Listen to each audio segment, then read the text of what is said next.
In this video, I'm going to show you how you can easily make another account on TikTok. Be sure to watch the video to the very end so you don't make any mistakes, and of course do not forget to like this video and subscribe to my channel. Thanks guys. So let's get started, and first off, open up TikTok app and then go to your profile. TikTok app allows us to log into multiple TikTok accounts, and then we can easily switch between them by tapping right here at your account name.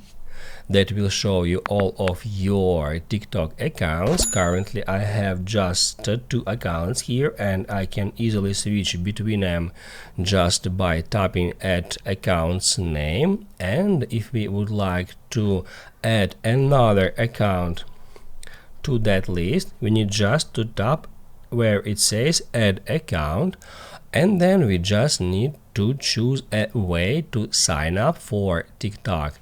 You can tap at that arrow to expand that list, then just choose the way you would like to sign up, and once you've done with that, your new account will be added right here in that list.